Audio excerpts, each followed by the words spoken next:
What a beautiful mess. Look at their faces now, frozen like broken screens, mouths hanging open like glitched animations, eyes wide with that beautiful cocktail of shock, terror, and the slow dawning realization that they've been played by the very person they thought was their puppet. Oh, you magnificent bastard. You've been conducting this orchestra from the shadows while they thought they were the composer. Let's rewind to 3 hours ago when they gathered in that little room, whispering like conspirators in a Shakespeare tragedy, planning your downfall over coffee and fake concern. They thought they were so clever, didn't they? Meeting in secret, exchanging those knowing glances, building their little case against you piece by piece. What they didn't know, what's making their stomachs drop right now, is that you've been 10 steps ahead since day one. You see, when someone thinks you're naive, when they mistake your silence for ignorance and your kindness for weakness, they get sloppy. They start leaving breadcrumbs, thinking you're too blind to see the trail. They text each other about you while you're in the same room. They make plans thinking you can't hear the whispers through the walls of their fake smiles. But you heard everything. You saw everything. You just chose to let them think they were winning. Remember when Sarah accidentally mentioned the meeting she wasn't supposed to know about? That little slip that she covered with a nervous laugh? You filed that away. Remember when Mike's story didn't match up with where he said he was last Tuesday? Another piece of the puzzle. Every contradictory detail, every suspicious glance, every time someone said, "Don't mention this to them," you were building your masterpiece of awareness while they built their house of cards. But here's where it gets delicious, where the plot thickens like blood in water. You didn't just know about their secret meeting. Oh no, that would be too simple, too pedestrian for someone of your caliber. You orchestrated it. You planted the seeds weeks ago, dropped the right information to the right people at the right times, knowing exactly how it would travel through their network of whispers. You knew Jennifer couldn't keep a secret if her life depended on it. So you told her something that would definitely get back to David. You knew David's ego wouldn't let him sit on information that made him feel superior, so he'd call a meeting to discuss the situation. You even suggested the location indirectly through a casual comment about how that conference room has terrible acoustics and no one ever uses it on Thursdays. They thought they were being so covert, booking that room under a different project name, sending calendar invites with vague subjects. Meanwhile, you were the one who made sure the room was available. You're the one who adjusted the cleaning schedule so no one would interrupt them. Damn, you even made sure the coffee machine nearby was working because you knew they'd need caffeine for their 3-hour character assassination session. The beautiful irony is that you literally set up the chairs. 2 days ago, when you volunteered to help rearrange the furniture for the upcoming client presentation, you were actually creating their perfect conspiracy circle.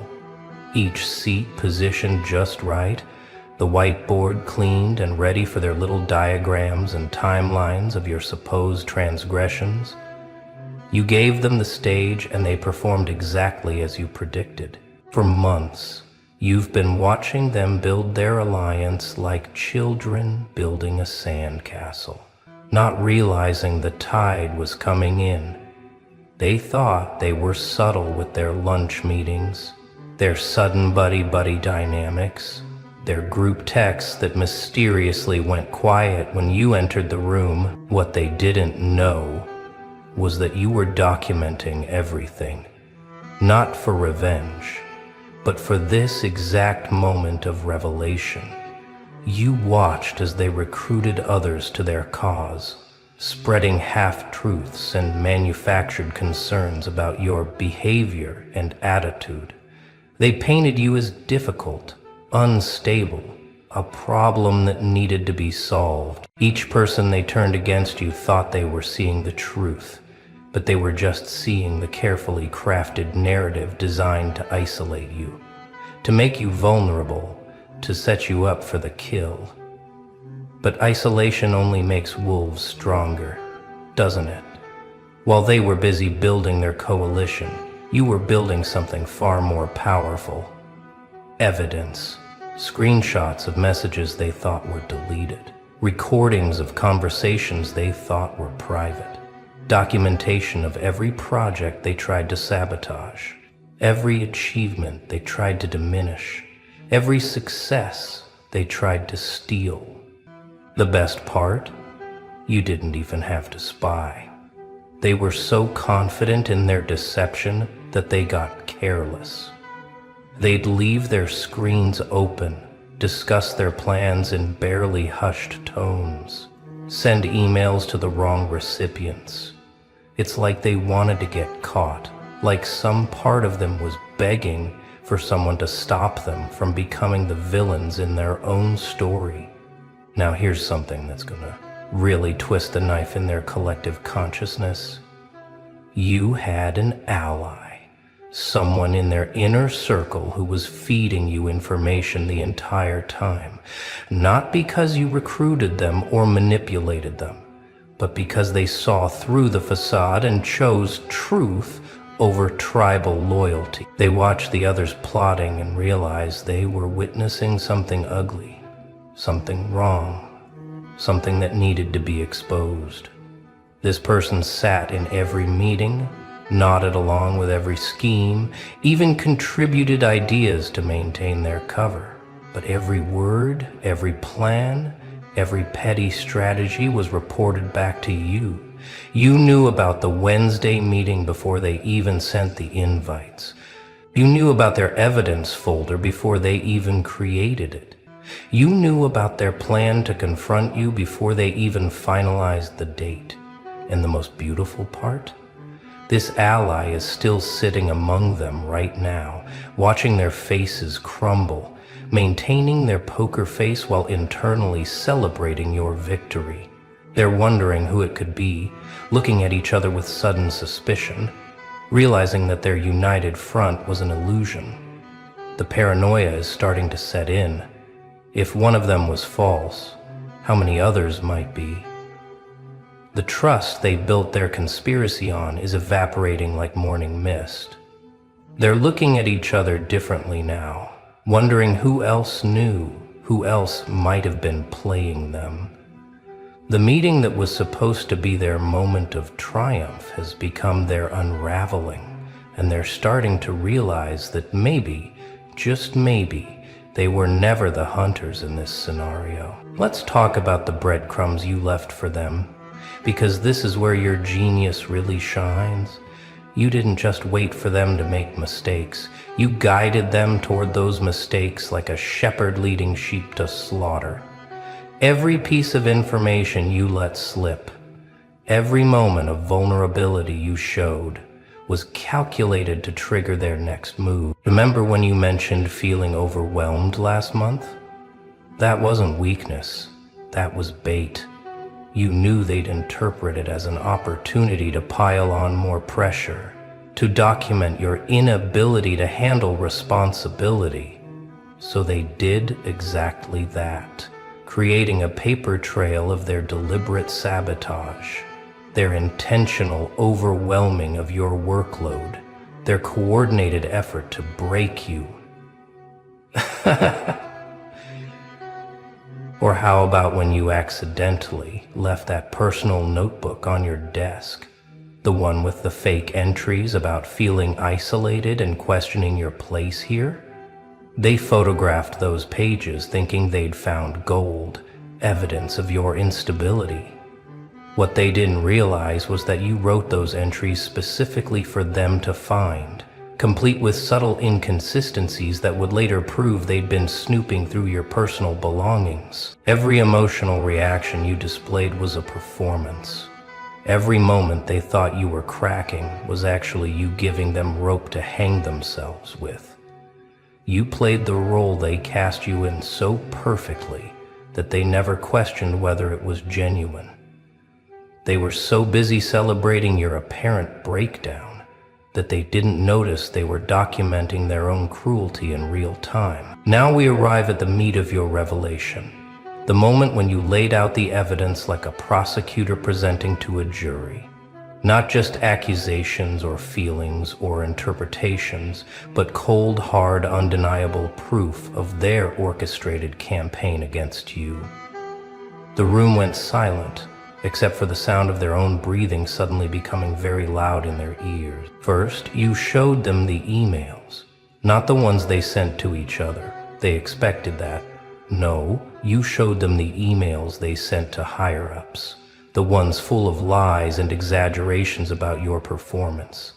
Then you showed them the corrections, the actual data, the real metrics, the undeniable proof that not only were you exceeding expectations, but you were carrying half their workload while they spent their time plotting. Then came the recordings. Oh, the looks on their faces when they heard their own voices playing back, saying things they swore they never said, making threats they claimed never happened, laughing about how they were going to put you in your place. The beauty of modern technology is that everything leaves a trace, and they left enough traces to map their entire conspiracy like a constellation of their own stupidity. But the masterpiece, the coup de grace, was when you showed them the timeline. Every meeting, every whispered conversation, every group text, mapped out chronologically alongside your own achievements and their failures. It painted a picture so clear that even a child could see it. While you were building and creating and succeeding, they were spending their energy trying to tear you down. The contrast was devastating. What happened next was perhaps the cruelest and most necessary part of your revelation. You held up a mirror to their behavior, forcing them to see themselves not as the heroes of their narrative, but as the petty, insecure, threatened individuals they'd become. You didn't call them names or raise your voice. You simply described their actions using their own words, their own standards, their own moral framework. You said that gossiping about colleagues was unprofessional, you reminded them. Yet here are 17 instances of you doing exactly that. You claimed that teamwork was essential. You continued, yet you secretly meant to undermine a teammate. Each statement was a dagger of their own making, each observation a reflection of their hypocrisy. You asked them simple questions that had no good answers. What was the goal here? What did you hope to achieve? Did you think this would make you look better, stronger, more competent? The silence that followed each question was deafening. They couldn't answer because any response would be an admission of their own inadequacy, their own fear, their own failure. The most powerful moment was when you asked them to explain their behavior to themselves. Not to you, you already understood it perfectly, but to look at their own actions and try to justify them using the values they claimed to hold. Watching them struggle to reconcile their self-image with their actual behavior was like watching someone try to solve an impossible puzzle. As the revelation unfolded, something unexpected happened.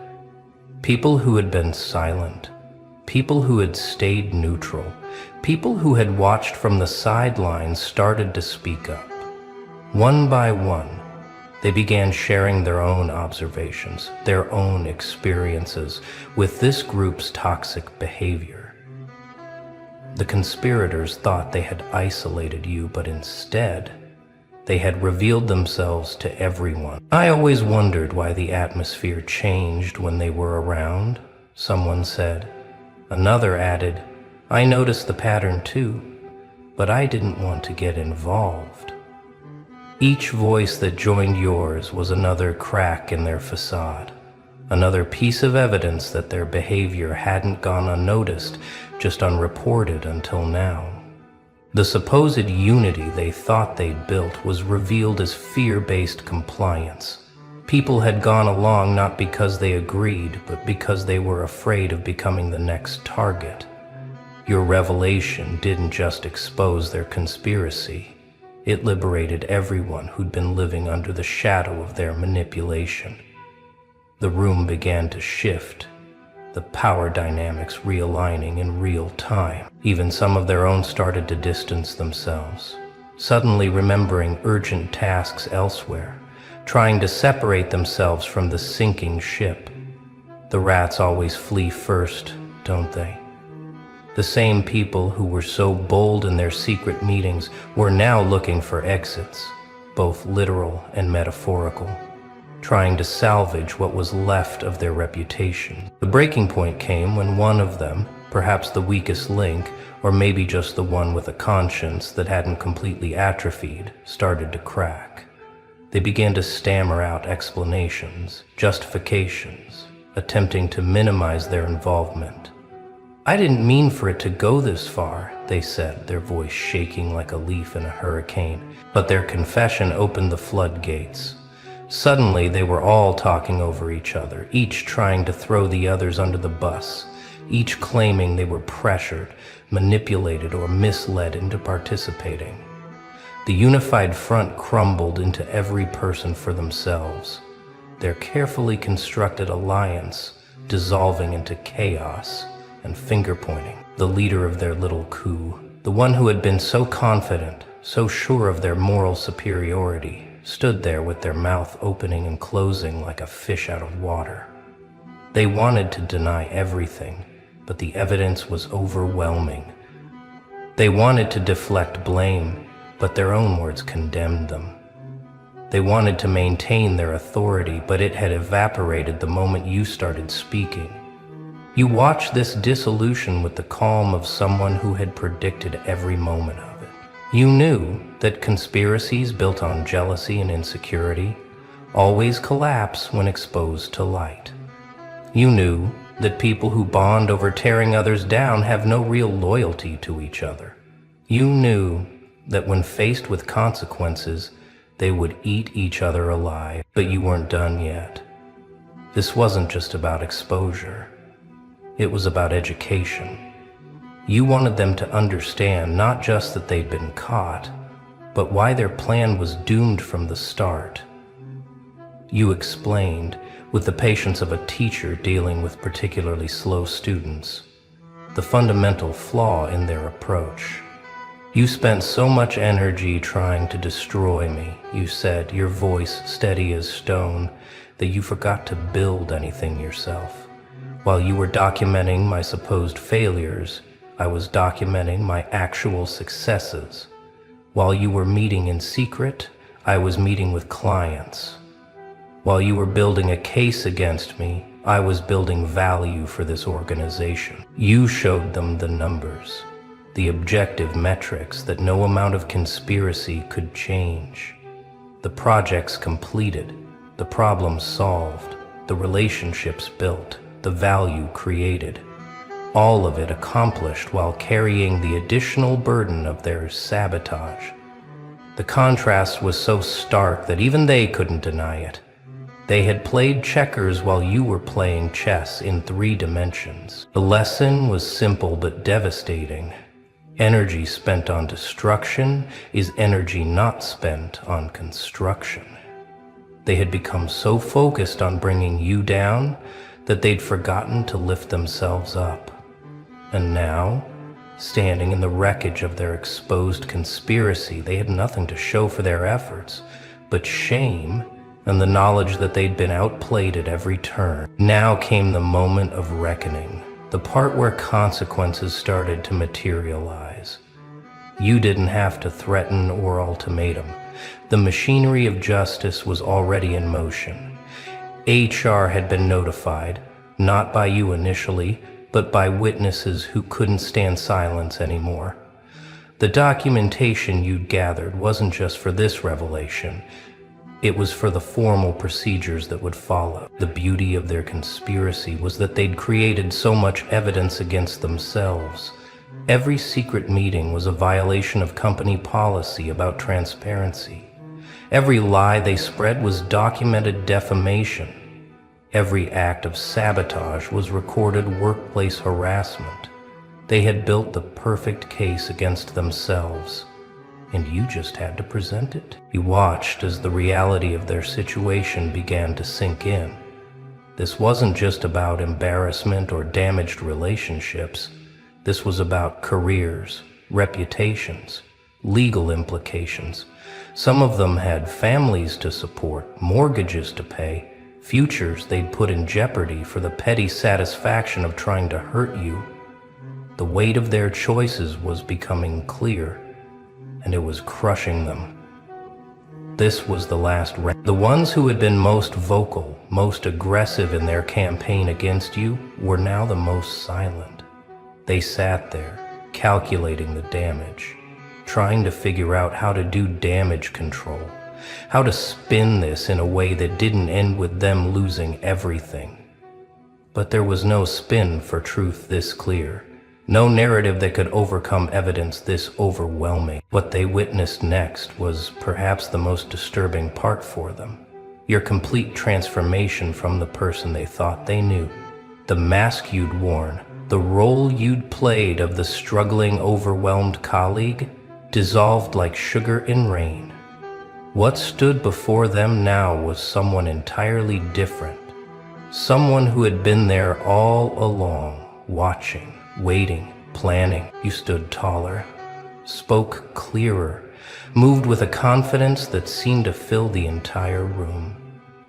This wasn't new confidence gained from victory.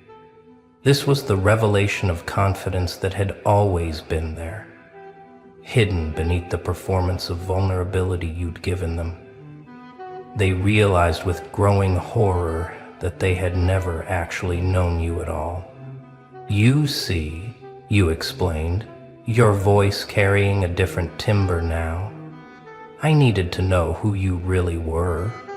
I needed to see what you would do when you thought you had power over someone. And you showed me. You showed everyone. You revealed your true characters in ways no interview or evaluation ever could. You see, you briefed, you brutalized.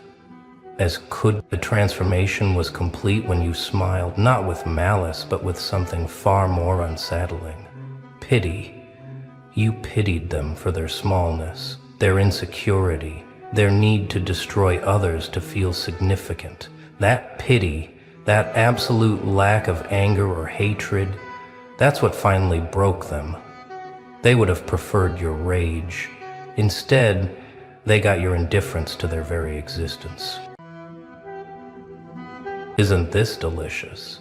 Look who just broke the entire academic industrial complex with nothing but caffeine and pure unfiltered chaos. 7 minutes? That's all you had? 7 pathetic minutes, while they had 7 lifetimes of credentials hanging on their walls like participation trophies. And yet here we are, watching them scramble to understand how you just demolished everything they thought they knew about intelligence, about preparation, about the very nature of genius itself. Let me paint you a picture of what happened in that room. 7 of the world's most decorated minds, sitting around a mahogany table that cost more than most people's cars, each one clutching their leather-bound portfolios like security blankets. Harvard, MIT, Oxford, names that make normal people genuflect. And then there's you, walking in with yesterday's clothes, 3 hours of sleep, and a half-empty can of Monster that's probably been sitting in your car since Tuesday. They looked at you like you were lost, like someone's intern who took a wrong turn on the way to the copy machine. One of them actually asked if you were there to fix the projector. The others laughed, that careful, calculated laugh that people use when they're trying to maintain professional distance. They had no idea they were about to witness their own intellectual funeral. You see, while they spent decades accumulating papers and accolades, you were out there in the real world, getting your education from failure, from chaos, from the University of Figure It Out or Starve. They memorized theories. You memorized survival. They studied success in controlled environments. You studied it in the wild, where one wrong move means game over. The mission briefing started exactly at 9:00 because that's when important things happen in their world. Everything's scheduled, everything sanitized, everything predictable. The project manager, some silver-haired fossil who probably hasn't had an original thought since the Clinton administration, starts laying out the problem. Complex algorithms, market predictions, behavioral analytics, words designed to intimidate anyone who didn't spend their 20s buried in textbooks. But you weren't intimidated. You were bored. Because while he was explaining the problem in language designed to exclude people like you, your brain was already 10 steps ahead. Not because you're smarter in the traditional sense, but because you learned something they never did. You learned how to see patterns in chaos, how to find solutions in impossibility, how to think without the guardrails of academic conditioning. They gave everyone 2 weeks to prepare their proposals, 14 days to research, analyze, create PowerPoints with perfect formatting and citations in APA style. They probably went home to their pristine offices, fired up their expensive computers, and started building their presentations, one scholarly source at a time. Meanwhile, you forgot about it completely. Not because you're irresponsible, but because your mind doesn't work on their timeline. Fast forward to 7 minutes before the presentation. You're in the parking lot, that monster can, your only companion, when your phone buzzes. The meeting reminder, the same meeting you'd forgotten about entirely. Most people would panic. Most people would make excuses, maybe fake a family emergency. But you're not most people. You smiled, because this is where you thrive. This is your natural habitat, the space between impossible and inevitable. You walked into that boardroom with nothing but the clothes on your back and the chemicals coursing through your veins. No slides, no handouts, no rehearsed corporate speak. Just you, standing in front of 7 people who collectively spent more on their education than some countries spend on defense. They looked at you with that mixture of pity and secondhand embarrassment, like watching someone about to belly flop from the high dive. "I don't have a presentation," you said. And the room got quiet. That special kind of quiet that happens right before someone gets fired. But then you continued. Because presentations are for people who need to hide behind graphics. I'm gonna solve your problem right here, right now, with nothing but what's in my head. The energy in the room shifted, from pity to curiosity, from dismissal to attention. You started talking, and it wasn't the measured, careful speech of academia. It was raw. It was real. It was the kind of truth that only comes from someone who's lived outside the bubble. You broke down their complex problem into components so simple that a child could understand them. Not because you dumbed it down, but because you could see through the unnecessary complexity they'd wrapped around it like armor. The first PhD tried to interrupt. Something about methodology, about peer review, about the proper channels for hypothesis formation. You didn't even slow down. You acknowledged his point and then destroyed it with logic so clean it was almost surgical. Your methodology assumes controlled variables, you said. But this problem exists in the real world, where variables don't behave. Your peer review process takes months. The market moves in milliseconds.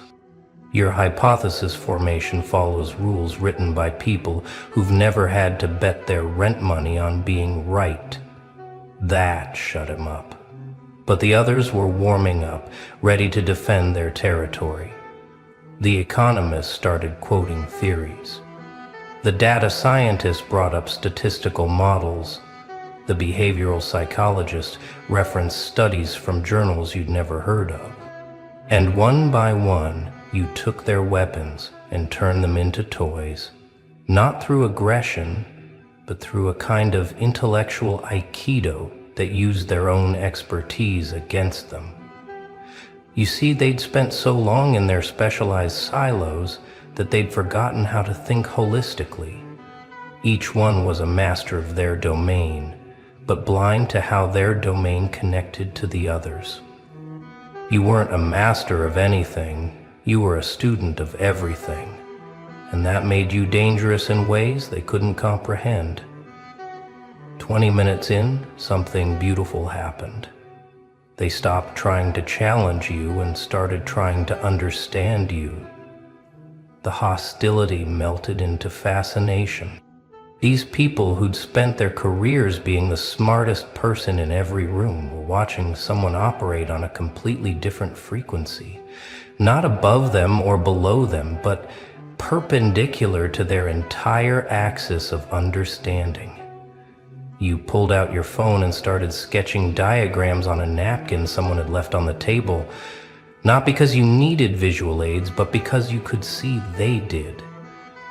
Your drawings looked like the fever dreams of a caffeinated madman, but somehow they made more sense than all their perfectly formatted slides combined.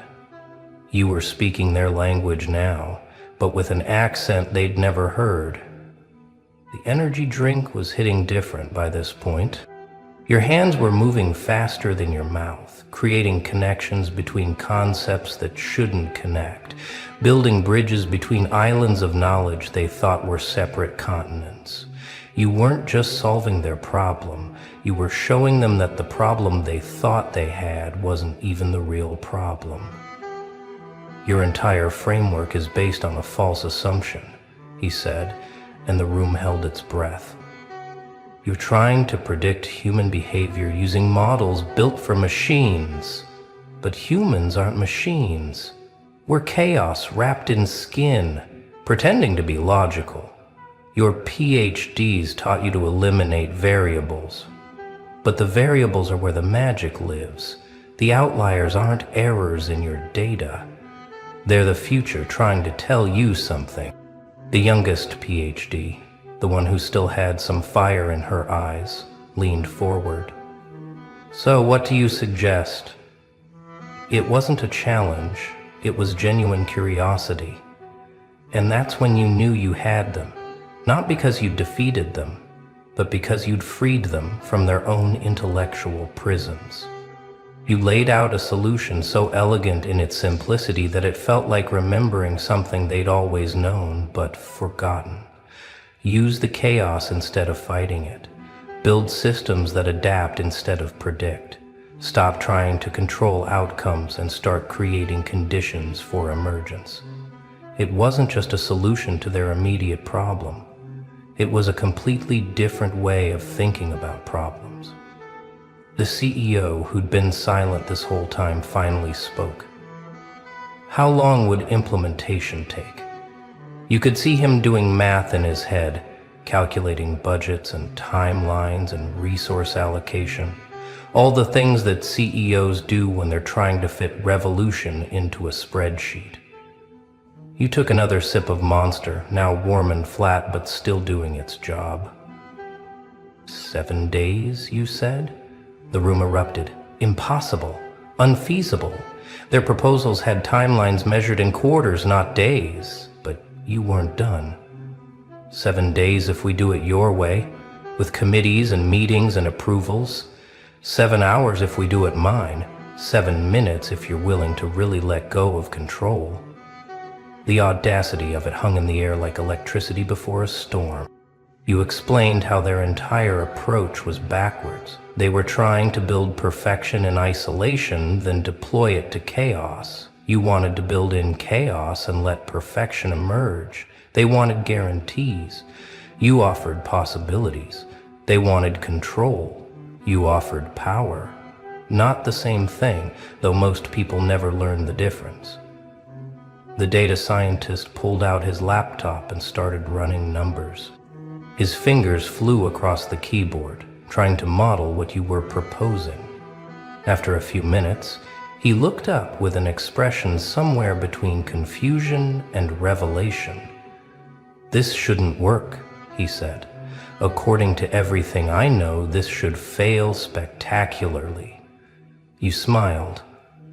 Everything you know was taught by people who were taught by people who were taught by people who read about it in books. When was the last time any of them actually built something from nothing? That hit different. You could see it in their faces. These brilliant minds suddenly confronting the possibility that their brilliance had been confined to very specific containers. That outside those containers, in the wild spaces where you lived, different rules applied. Not better or worse rules, just different. And different was what they needed. The behavioral psychologist was scribbling notes furiously. Not the careful, structured notes of academic observation, but the chaotic scratches of someone whose worldview was being renovated in real time. "You're talking about emergent behavior," she said. "But at a scale this is unprecedented." You shrugged. Precedent is just another word for limitation. Every breakthrough was unprecedented until someone did it. By now, the monster can was empty, but you didn't need it anymore. You were running on something stronger than caffeine. You were running on the pure adrenaline of watching 7 of the smartest people in the room realize that smart wasn't enough. That all their credentials and accolades were just expensive armor that was actually weighing them down. The meeting that was supposed to last 2 hours had stretched to 3. Nobody mentioned it, nobody checked their phones or looked at their watches. They were too busy watching you dismantle and rebuild their entire conceptual framework. Not with malice, but with the kind of brutal compassion that only comes from someone who's been broken and rebuilt themselves 1,000 times. You started telling them stories, not case studies or academic examples, but real stories from the trenches. About the time you had to pivot an entire business model in 48 hours because the market shifted. About building algorithms on bar napkins that outperformed million-dollar systems. About solving problems that experts said were unsolvable, not because you were smarter, but because you didn't know they were supposed to be unsolvable. The Harvard MBA tried one last stand. Something about risk management and fiduciary responsibility and shareholder value. All the words they teach you to say when you want to sound important while saying nothing. You let him finish, then asked a simple question. What's the bigger risk? Trying something new and possibly failing, or continuing with something that's definitely failing, but failing in a predictable way? Silence. The kind of silence that happens when truth lands like a sledgehammer on glass houses. Because they all knew their current approach was failing. That's why they were here. That's why they'd assembled this brain trust. But they'd been trying to solve new problems with old tools, like performing surgery with stone knives. You could see the shift happening in real time. These weren't stupid people, they were brilliant. But brilliance trapped in rigid frameworks is just elaborate stupidity. And you were showing them how to break free, not by destroying what they knew, but by expanding it. by showing them that their knowledge was powerful but incomplete, that the missing piece wasn't more knowledge, but a different way of applying it. The silver-haired project manager, the one who'd laughed at you in the beginning, cleared his throat. "I've been in this business for 30 years, he said. "I've worked with Nobel laureates and industry pioneers, and I've never... He struggled for words, this man who'd built a career on having the right words. "This is exactly what we didn't know we needed." You stood up, and it felt like the end of something and the beginning of something else. "Here's the thing," you said, gathering the napkins covered with your chaotic brilliance. "You've all been trained to build bridges. Beautiful, perfect bridges that take years to complete. But sometimes you don't need a bridge. Sometimes you just need someone crazy enough to jump and figure out how to fly on the way down." The CO stood up too, extended his hand. Not the practiced handshake of corporate politeness, but the firm grip of someone who's just had their world rearranged. "When can you start?" You laughed.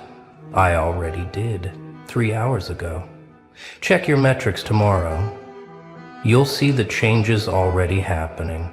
Their confusion was delicious. How could you have started implementing something before they'd even approved it? But that was the difference. They needed permission to begin. You just needed possibility. While they were sitting in this room debating, you'd already set things in motion.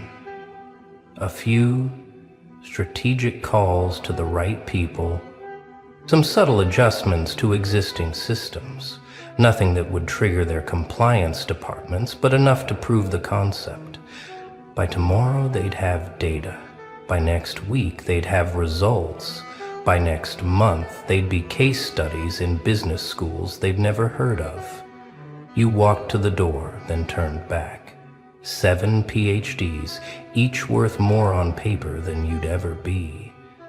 But paper doesn't solve problems. Paper doesn't innovate. Paper doesn't transform. People do. Specifically, people who've learned to think outside the very boxes that education builds around your mind. "Oh, and next time," you said, "maybe have better energy drinks in the vending machine. Monster's fine, but if you want real innovation, you need that weird Swedish stuff that tastes like battery acid and makes you see through time." They laughed. Real laughter this time. Not the careful kind, but the slightly unhinged laughter of people who just survived an intellectual near-death experience. As you walked out, you could hear them already starting to talk differently, using shorter sentences, making wilder connections, thinking in spirals instead of straight lines. You'd infected them with something more powerful than any degree. You'd infected them with possibility. The parking lot felt different when you got back to your car. Same asphalt, same faded lines, same overflowing dumpster in the corner. But you saw it differently now. Not because anything had changed, but because you'd just proven something important. Not to them, their validation was nice, but ultimately irrelevant. You'd proven it to yourself. That all those years of being told you weren't smart enough, disciplined enough, educated enough, all of that was just noise. Your phone buzzed, text from the CEO. "The board wants to meet you. Tomorrow, 9 a.m. sharp." You smiled and typed back, "I'll be there at 9:07. Sharp is for people who think time is linear. Then you cracked open another monster from the case in your trunk, put your car in drive, and headed toward whatever impossible thing was waiting to be made possible. Because that's what you do. You don't compete on their terms. You don't play by their rules. You don't measure yourself against their metrics. You exist in the spaces between their certainties, in the chaos they try to control, in the possibilities they're too educated to see. 7 PhDs, 7 minutes, 1 can of Monster, and a complete reimagining of what intelligence really means. They'll study what happened in that room. They'll try to reverse engineer it, to create frameworks and methodologies around it. And they'll probably write papers about it, present at conferences, add it to their curriculum, and they'll miss the point entirely. Because what happened wasn't about process or technique or even raw intelligence. It was about something much simpler and much more complex. It was about remembering that before we learned what was impossible, everything was possible. That before we were taught how to think, we just thought. That before we were given boxes to fit into, we didn't even know boxes existed. You hadn't outsmarted 7 PhDs. You just reminded them what thinking felt like before it got domesticated. And that, more than any algorithm or innovation, was the real disruption. Somewhere tonight, 7 brilliant people are lying awake, staring at their ceilings, wondering how someone with no credentials just revolutionized their entire worldview with nothing but caffeine and chaos. They're questioning every assumption, every methodology, every carefully constructed belief system that got them to where they are. And that questioning, that beautiful, terrifying uncertainty, that's where innovation really lives. You're probably already on to the next impossible thing. Another room full of experts who need to be reminded that expertise without imagination is just elaborate ignorance. Another problem that everyone says can't be solved by someone like you. Another can of Monster and another 7 minutes that will feel like 7 eternities to people who've forgotten what it's like to think at the speed of possibility.